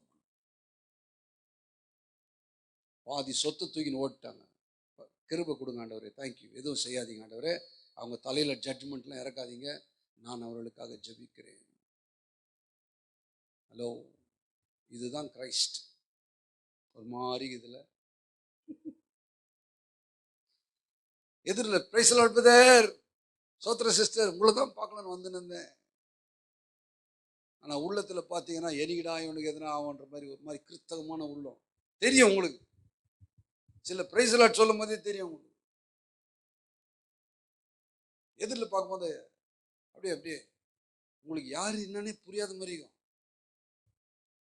அப்போ நீங்க சிநேகிதனை எண்ணத்துக்காக வந்திருக்கிறான்னு தான் சொன்னார் யூதாஸ். அவருக்கு நல்லா தெரியும் யூதாஸ் ஏன் வந்துக்கிறான். யூதாஸ் வந்து இவருக்கு வந்து பிரியாணி பொட்டில் வாங்கினா வந்தான், நல்லா தெரியும், காட்டி கொடுப்போம். Still that's what Christ is. அந்த ஒரு மனிதனாய் மனுஷியாய் நாம் மாற வேண்டும் என்று கர்த்தர் விரும்புகிறார். அதுதான் கிறிஸ்தவ வாழ்க்கையினுடைய அல்டிமேட்டை. என் அன்பு சகோதரனே சகோதரியே, உன்னையும் என்னையும் அவருடைய சாயல் ரூபத்தின்படி உருவாக்குவது தான் தேவனுடைய சித்தம். 2024 எனக்கு என்ன பாஸ்டர் செய்ய போறாரு தெரியாது, உங்களுக்கு தான் தெரிவிப்பாரு. நான் உனக்கு போதித்து நீ நடக்க வேண்டிய வழியை உங்க சித்திக்கிட்ட காட்டுவேன்லாம் சொல்ல, உங்கள்கிட்ட தான் காட்டுவாரு. ஒரு மாதிரி இதுல தான் பைபிள். உண்மையில என் கண்ணை வைத்து உனக்கு ஆலோசனை சொல்லுவேன். ஆனா பொதுவா நான் பிரசங்கர சொல்றேன், அது 2024 2054 2094 நம்மை பற்றி கடவுளுடைய அல்டிமேட் சித்தம் என்ன தெரியுமா? எப்படி ஆகிலும் ஏசப்பா மாதிரி நம்மளை மாத்தணும், தான் அவருடைய சித்தம். ஆமென். இந்த உலகத்துல வாழும்போது நிறைய நன்மைகள் நடக்கும், அற்புதங்கள் நடக்கும், ஆசீர்வாதங்கள் நடக்கும். நீதிமான் விரும்புகிற காரியம் அவனுக்கு கொடுக்கப்படும். நீங்க கேட்கறது அவருக்கு சித்தமானால் அது அவர் உங்களுக்கு தருவார். இன்னொன்னு சொல்லட்டுமா, நீங்க சிலதை கேட்காமே உங்களுக்கு கொடுப்பார். கொடுத்துக்கிறாரா இல்லையா? யாருமே ஆமேன்னு சொல்ல மாட்டேன்றீங்களே, கேட்காதெல்லாம் கூட கொடுப்பார் சில இடத்துல. நீங்க ஒழுங்கா அவருக்கு பிரியமா இருந்தீங்கன்னா நீங்க கேட்காதெல்லாம் கொடுப்பாரு. என்னைக்குன்னா அப்படி எதனா பார்த்தா விருப்பப்பட்டிருப்பீங்க, இந்த மாதிரி ஷூ போட்டா நல்லா இருக்குன்னு, எவனோ ஒருத்தர் ஐயா உங்களுக்கு கர்த்தர் போட்டுங்க, உங்களுக்கு தான் நல்லா இருக்குன்னு கொடுத்துட்டு போவோம். ஆமென். எத்தனை பேர் அந்த மாதிரி அற்புதம் பார்த்துருக்கிறீங்க? பிரியாணி சாப்பிட நினைச்சா பிரியாணி கொடுப்பாருங்க. என்னங்க ஒரு மாதிரின்னு பார்க்க, நான் இதெல்லாம் அனுபவிச்சு படிச்சுட்டு வந்து பேசல, நான் அனுபவிச்சிருக்கிறேன். God is such a God. Amen. ஆனால் அல்டிமேட்டா நம்மளை பத்தி அவருடைய சித்தம் என்னவென்றால், எப்படி ஆயினும் கொஞ்சம் கொஞ்சமா தட்டி தட்டி தட்டி தட்டி தட்டி அப்படியே ரெடியாக்கி ஏசப்பா மாதிரி அன்னையை உங்களை மாத்தினா தான் அவர். ஆகவே நம்ம ஜெபமும் அப்படிதான் இருக்க வேண்டும். இதோ வழக்குக்கும் வாதுக்கும் துஷ்டத்தனத்துடைய கையினாலே குத்துகிறதற்கும் உபவாசிக்கிறீர்கள். நீங்கள் உங்கள் குரலை உயரத்திலே கேட்க பண்ணும்படியாய் இந்நாளில் உபவாசிக்கிறது போல் உபவாசியாதிருங்கள் அப்படின்ட்டார். அப்ப இவங்க எப்படி பண்ணிக்கிறாங்கன்னா, உபவாசம் சொல்லிட்டு ஒவ்வொன்று கத்துவாங்க போல. சிலருடைய எண்ணம் என்னன்னா, பயங்கரமா கத்தி ஜோம் மட்டும் கர்த்தர் கேட்டுவார். இங்க யாருன்னா அப்படியே இருக்கு, அந்த மாதிரி தாட் யாருக்குன்னா இருக்குதான், பயங்கரமா கத்தி 3 வீட கூப்பிட்டு தூங்கி நகரோட எழுப்பி பக்கத்துல ஜோம் பண்றவங்க நிறுத்திடுற மாதிரி கத்துனா கர்த்தர் அப்படியே பரலோகத்திலிருந்து கேட்டு ஏதோ பண்றாரு. சிலருடைய தாட்ஸ்.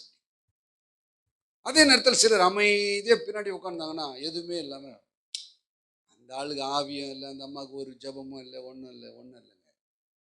நாங்கெல்லாம் எப்படி கர்த்தருக்குள்ள அப்படியே குதிக்கிறோம், ஒன்றும் இல்லை, அப்படியே செத்து போன மாதிரி இருக்கிறோம். அந்த அம்மா ஆள் கத்துக்கிட்டே வரலன்ட்டு நம்ம. ஹலோ. ஆனா இந்த ரெண்டுமே தப்பு. ரொம்ப கத்தி ஜோம் பண்ணல, நீங்க பண்ணுங்க. பாரு பக்கத்துல இருக்கிறவங்களை கொஞ்சம் நினைச்சுங்க. ஆமென். அமைதியா இருக்கிறவங்கள வந்து தப்புன்னு சொல்ல முடியாது. சிலர் அமைதியா இருப்பாங்க, ஒருவேளை இங்க இருக்கிற மற்றவங்கள விட அவங்க ரொம்ப க்ளோஸ் ஆண்டவர்கிட்ட ஜெபம் பண்ணுக்கலாம். அதுக்கு அன்னாள்னு ஒரு அம்மா வச்சு காட்டியிருக்கிறார். அப்படியும் ஒரு கேரக்டர் பைபிள் வச்சிருக்கிறார். அன்னாள் ஜெபம் பண்ணும்போது உதடு மட்டும் அசைஞ்சிச்சு, சத்தமே வரல. பாருங்க, பிரீஸ்டுக்கே தெரியல அந்த அம்மா நல்லவங்க பாவம் ஜெபம் பண்ணுகிறாங்க. அந்த அம்மா பத்தி பிரீஸ்டே தப்பா நினைச்சுன்னு நம்ம குடிச்சிட்டு வந்து ஜெபம் பண்ணுகிறேன்ட்டார். அப்பதான் அந்த அம்மா சொல்றாங்க, நான் மனக்லேசம் உள்ள ஸ்திரீ ஐயா, இருதயத்தை கர்த்தர்கிட்ட ஊத்தி இருக்கிறேன்னு சொன்னாங்க. அப்போ கர்த்தர் வந்து உங்களை பார்க்கும்போது வந்து ரொம்ப கத்தணுமா பார்க்க மாட்டார். சில நேரங்கள் அப்படி கத்தி ஜெபம் பண்ணா பண்ணலாம். நான் பிரீச்சர், நானும் அப்படிதான் பண்ணுவேன். பேய் ஓட்டும் போது பின்னாடி போயிடு பேன்னு அப்படி பண்ண முடியாது. அதுக்கேற்ற மாதிரி தான் பண்ணணும். அது வேற. ஆமென். சில பயங்கரமான சூழ்நிலைகளுக்கு அத்தாரிட்டி எடுத்து ஜெபம் பண்ணனா கத்தி தான். ஆனா எப்போதுமே கத்தி தான் ஜெபம் பண்ண நினைக்காதீங்க. சில நேரத்தில் அமைதியாக படுத்துன்னு கூட ஜெபம் பண்ணணும். ஏன்னா போய் சொல்லிட்டு போறீங்க, சாம் பாஸ்டர் சொன்னார் படுத்துன்னு ஜெபம் பண்ண சொன்னார். நம்ம ஆளுங்க எதனா ஒன்று சொல்லிட்டு அது வேற எதுக்குன்னு கோட் பண்ணிட்டோம். சில நேரங்களில் நல்ல ஜெபம்லாம் படுத்துனும் போது ஒன்று எழுந்து ஜெபம் பண்ண மாதிரி இருக்காது. ஆண்டவர் சிலத்தில் நல்லா உள்ளத்துல ஜெபம் பண்ணா, நான் மனசார ஜெபம் பண்ண சில ஜெபம்லாம் எப்போ தெரியுமா, பைக் ஓட்டின்னு ஜெபம் பண்ணும். அதில் ஹெல்மெட் போட்டு யாரும் என்ன பார்க்க மாட்டாங்க. முதல்ல ஒய்ஃப் இருக்க மாட்டாங்க, பின்னாடி எல்லாத்தையும் ஃப்ரீயாக சொல்லி ஜெபம் பண்ண யாரும் கேட்க மாட்டாங்க. என்ன பாஸ்டர் ஒரு மாதிரி இல்லாதீங்க, நான் உண்மையை சொல்கிறேங்க. க்ளீன் பை ஹிஸ் கிரேஸ் சமாதானமாக ஜெபம் பண்ணலாம். என் பையன் ஒருத்தர் இருக்கிறான், சின்ன பையன்.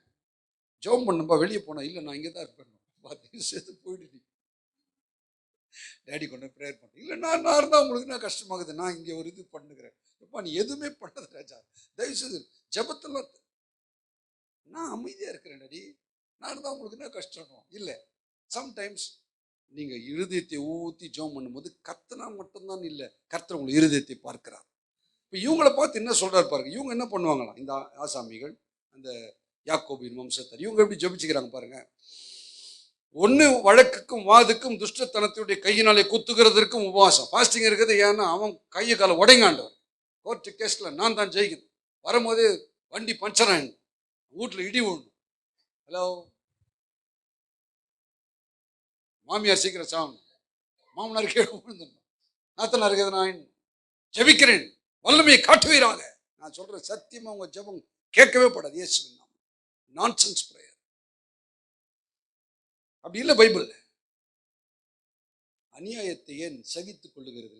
ஆமென். இது வேறங்க, பைபிள் வேற, கிறிஸ்து மார்க்கம் வேற. அதனால தான் பைபிள் வாசிங்கன்றேன். ஆமென். என்ன பாஸ்டர் சொல்றீங்க, என்ன பண்ணலாம்? ஆமா, அமைதியாரு, அவர் உனக்காக கிரியை செய்வார். அதுதான் அந்த பார்ட். அழகா யாரோ சொன்னாங்க கொஞ்ச நேரத்துக்கு முன்னாடி, நம்முடைய போராட்டம் மாம்சத்தோடு ரத்தத்தோடு கிடையாது. அந்த ஸ்டைல் கிடையாது. நம்மள சில கிறிஸ்தவ இயக்கங்கள் அங்கே தெரியுமா, நாங்களும் எங்கள் வெயிட்டை காட்டுவோம், ஒரு லிமிட் தான் பொறுத்து நிற்போம், அப்புறம் நாங்கள் எங்கள் பவரை காட்டணும்னா நீங்கள் என்ன ஆவீங்கன்ட்டு சில கிறிஸ்தவ கட்சிகள்லாம் பேசினுப்போம். நான் சிரிப்பாக இருக்கும். பைபிள் அப்படி இல்லை.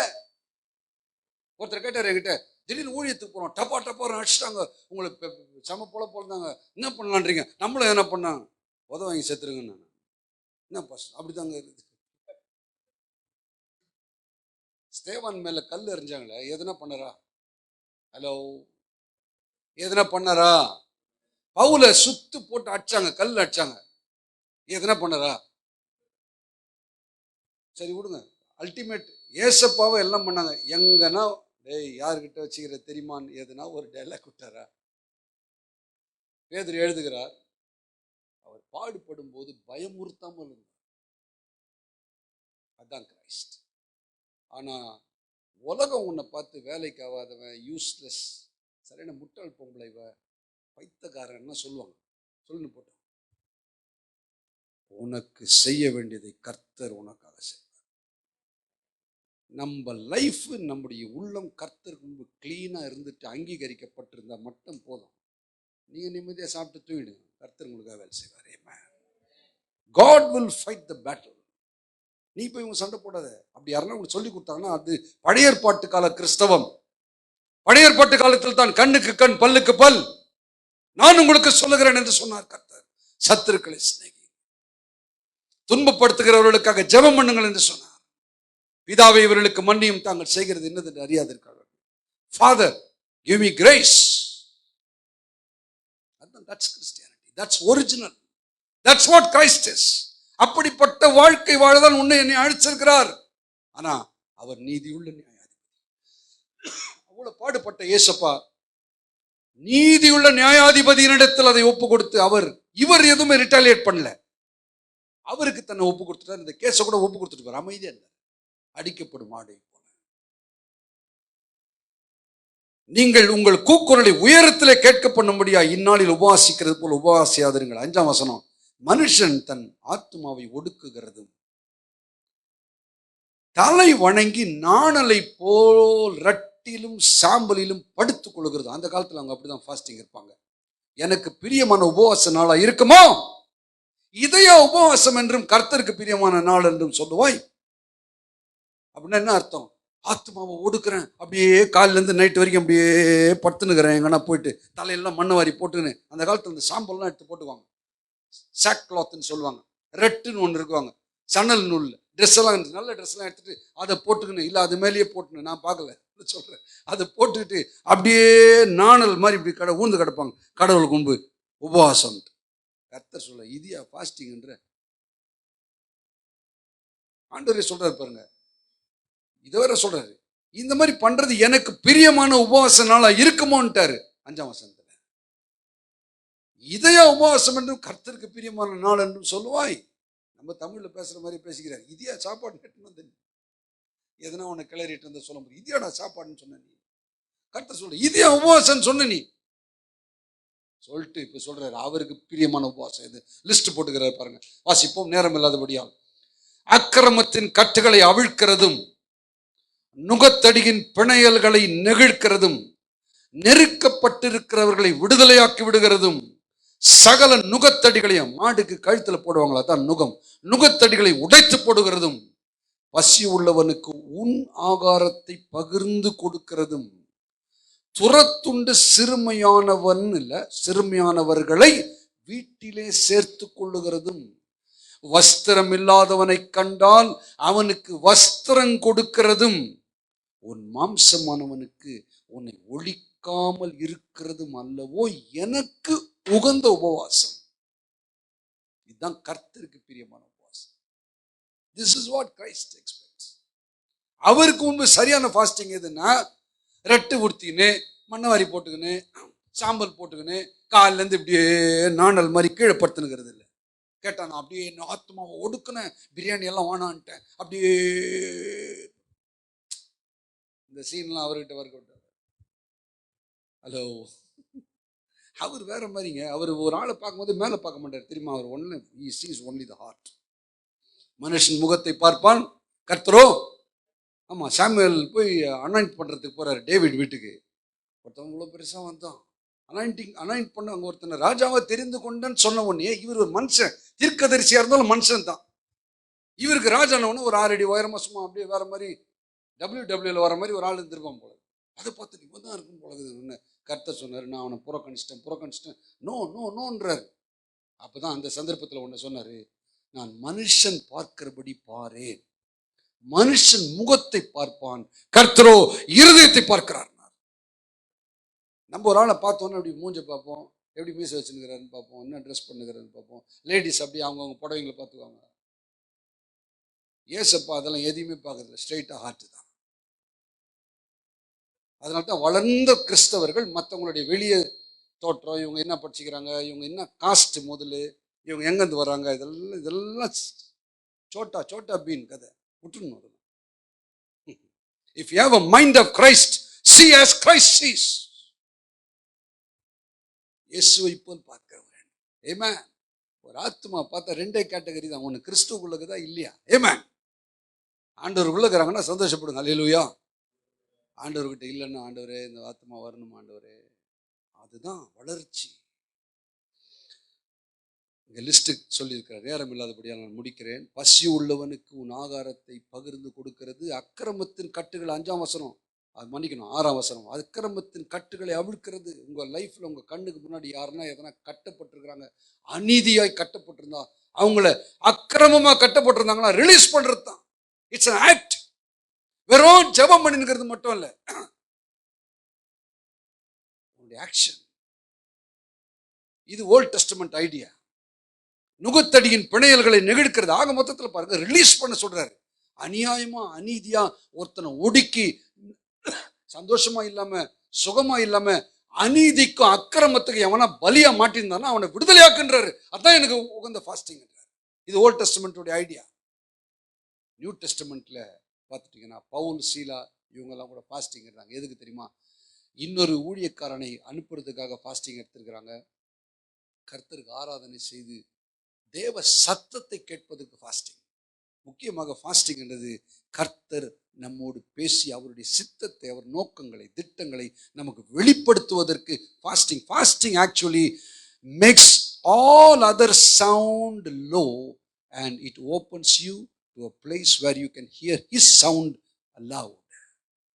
மற்ற சத்தங்கள் எல்லாம் அடங்கி தேவ சத்தம் நன்றாய் கேட்பதற்கு உன்னை மாற்றுகிற ஒன்று தான் உபவாசம். சிலருக்கு இதுவும் தெரியாது. இவங்க என்ன பண்ணுகிறாங்கன்னா, இவங்க ஜெபம் பண்ணி கர்த்தரை மாத்திடலாம் ட்ரை பண்ணுகிறாங்க சிலர். ஒருத்தர் என்கிட்ட சொன்னார், 100 நாள் உபவாசத்தில் இருக்கிற பாஸ்டர். ஏசப்பாவே 40 நாளோடு முடிச்சிட்டார் ஃபாஸ்டிங். இவங்க ஏசுனதுக்கு அண்ணனுங்க, அண்ணன் கூட கிடையாது, பெரியப்பாங்க போல. அவரே 40 நாள் முடிச்சிட்டார் சாமி. 100 நாள் உபவாசம் பண்ணி இப்போ கர்த்தர் உட்காந்துக்கிற சேரை போட்டு ஆட்ட போறாங்க. செத்துருடா. கர்த்தர் கடவுள். பக்கத்துல பார்த்து சொல்லுங்க, பேசாத அமைதியா அவரை புரிஞ்சுக்க. பக்கத்துல பார்த்து சொல்லுங்க, பேசாத புரிஞ்சுக்க. ஒரே ஒரு ஜெபம் பண்ணு. பக்கத்துல பார்த்து சொல்லுங்க, ஒரே ஒரு ஜெபம் பண்ணுங்க.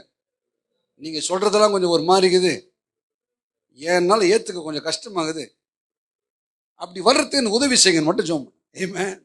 இதை விட்டுட்டு அவரை மாத்திரலாம். எப்படி நான் ஜெபம் பண்ண அப்படி மாத்திரலாம். கர்த்தர் மென்டல் ஆயிடாது. சில ஓவர் ஸ்பிரிச்சுவலா போய் மென்டல் ஹாஸ்பிட்டல் இருக்கிறாங்க, தெரியுமா உங்களுக்கு? பக்கத்துல பார்த்து சொல்லுங்க, நார்மலாக இரு. Be a normal man. உங்களுக்கு தெரியுமா, நல்ல ஆவிக்குரியவங்களாம் நார்மலா இருப்பான். ஆமென். சில பார்த்துங்க, எப்ப பார்த்தாலும் ஜெபத்தில் இருக்கிறேன், பொண்டாட்டியோட கூட பேச மாட்டேன், வீட்டுக்கார கண்டுக்கவே மாட்டேன், அவர் எங்கன்னா சாப்பிட்டு போவார், அதனால தான் போயிட்டாரு. Don't do that nonsense. முதலாவது கிறிஸ்து, இரண்டாவது வீட்டை கவனி, then ministry. It's Bible. Amen. எல்லாம் என் கூட சொல்லுங்க, முதலாவது கர்த்தர். மனைவியை விட புருஷனை விட கர்த்தரை கர்த்தரை விட மனைவி புருஷனை நேசிக்க கூடாது. தெரியுமா உங்களுக்கு? முதலாவது கர்த்தர். சொல்லுங்க என் கூட, முதலாவது கர்த்தர், முதலாவது இயேசு. ஆமென். முதலாவது என் ஹஸ்பண்டுங்க, கண் கண்ட தெய்வம், தூக்கி போட்டுருங்க. அதெல்லாம் அப்படிலாம் இல்லை, பைபிள் இல்லை. முதலாவது என் வைஃப், டார்லிங். டார்லிங் எங்க வேணுமோ அங்கே தான் டார்லிங். எல்லாத்துக்கும் மேல பெரிய டார்லிங் அவர். ஆமென். சிலர் இருக்கிறாங்க, ஏசப்பா வேணா டார்லிங் வேணா, ஊழியம் தூங்கி ஊழியம். ஐயோ தப்பு. ஆண்டவரே ஒருவேளை சொன்னா சொல்லுவார், எப்ப நானே இங்க இருக்கிற என்ன ஊட்டி அவ்வளோ ஆர்வம். நான் ஏதோ ஐயா நினச்சிக்காது, நான் ஒரு இதுக்காக சொல்றேன், அவங்களுக்கு சொல்றேன். சிலர் இருக்கிறாங்க நம்மள பயங்கர ஆர்வம் கூட, வீட்டையே கவனிக்கிறது இல்லை சுத்தமா, எப்ப பார்த்தாலும் கத்திருக்காங்க. ஒரு தடவை ஒரு பெரிய ஊழியர் அப்படியே கத்திருக்காக ரொம்ப இதுவாக இருந்தாராம். ஆண்டவர் சொன்னாராம், தயவுசெய்து வீட்டுக்கு போய் செய்கிறேன், வீட்டுக்கு போயிடு. அவர் வந்து சொன்னார், நான் மட்டும் வராம போயிருந்தேன்னா எதனா ஆயிட்டு சாமி. Don't do that. Be a normal person. Amen. உன் வாழ்க்கையின் முதல் ஸ்தானம், முதல் அன்பு அவர்தான். மனைவியோ புருஷனோ பேரோ புகழோ எந்த சொத்து, நத்திங். கிரைஸ்ட். Amen.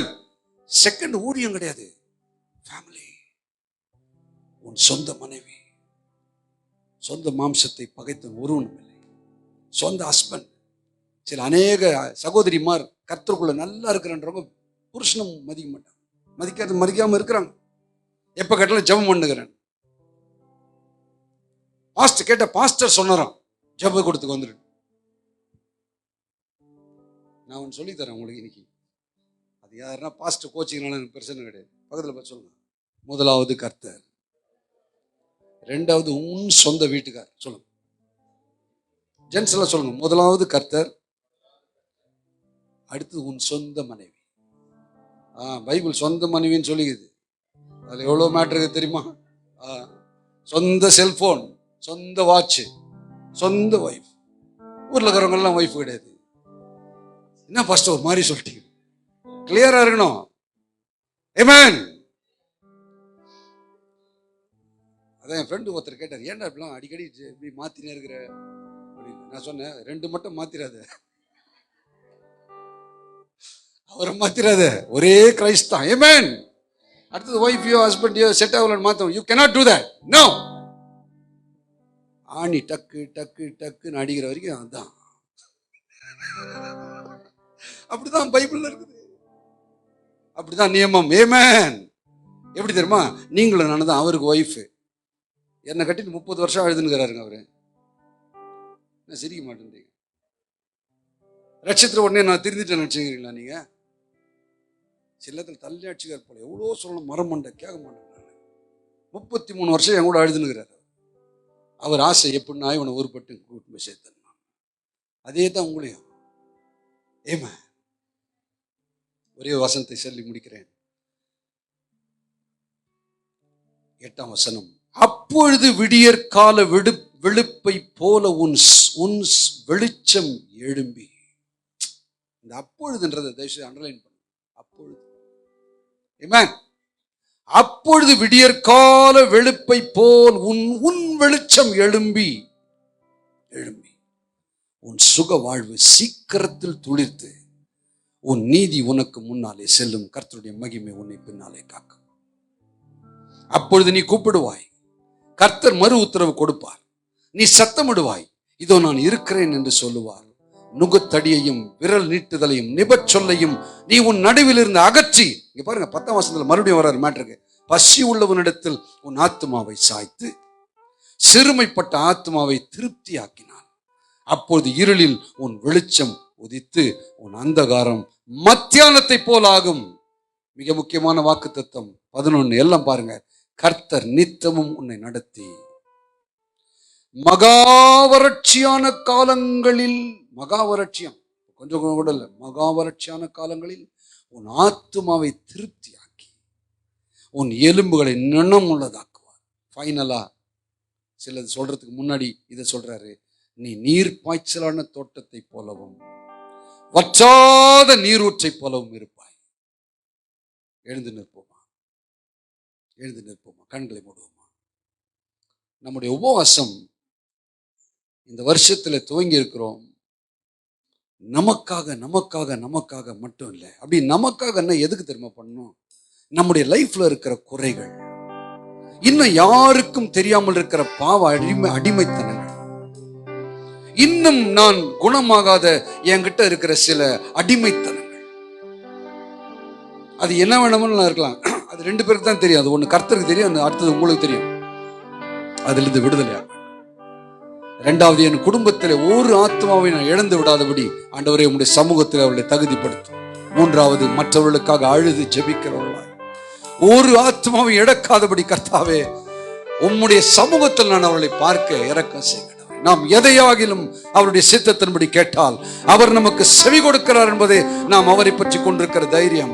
கர்த்தருக்கு ஏற்ற உபவாசத்தை நீ செய்தால், பசி உள்ள ஆத்மாவை நீ திருப்தியாக்கினான், உன் வாழ்விலே சத்தியத்தின்படி நடந்து அக்கிரமத்தில் இருக்கிறவர்களை நீ மனதார அவர்களுக்கு உதவி செய்து ஜெபம் செய்து உன்னால் முடிந்த உதவிகளை செய்து அநியாயத்திலே அக்கிரமத்திலே நொறுங்கினவர்களை நீ காப்பாற்றி அவர்களை ஜீவ மார்க்கத்திலே நீ நடத்தும் பொழுது, கர்த்தருக்கேற்ற உபவாசத்தை நீ செய்யும் பொழுது உன் சுக வாழ்வு சீக்கிரத்தில் துளிர்க்க உன் வெளிச்சம் எழும்பும்.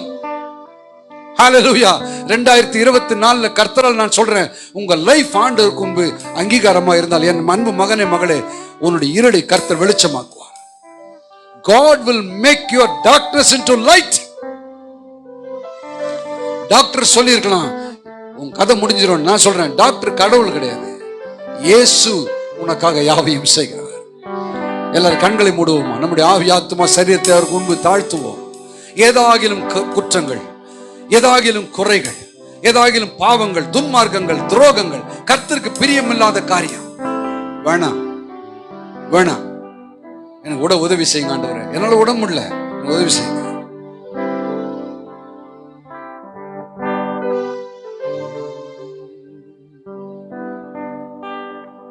No, never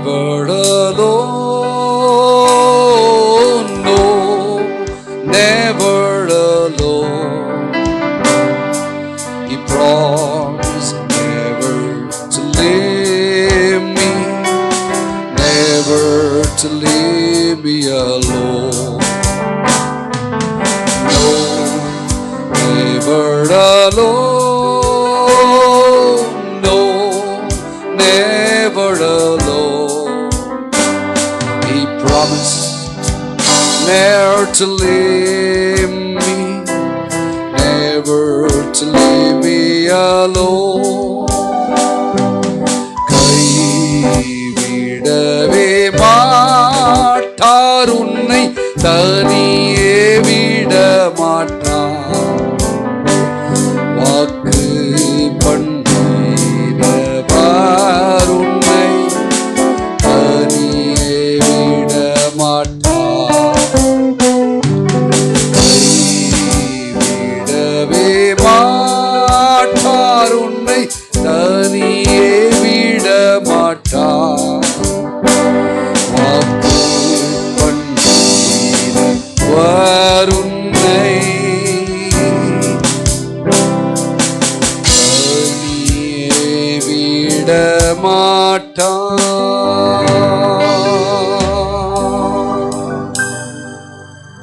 அப்படியே கண்களை மூடி ஜெபத்தில் இருப்போம்.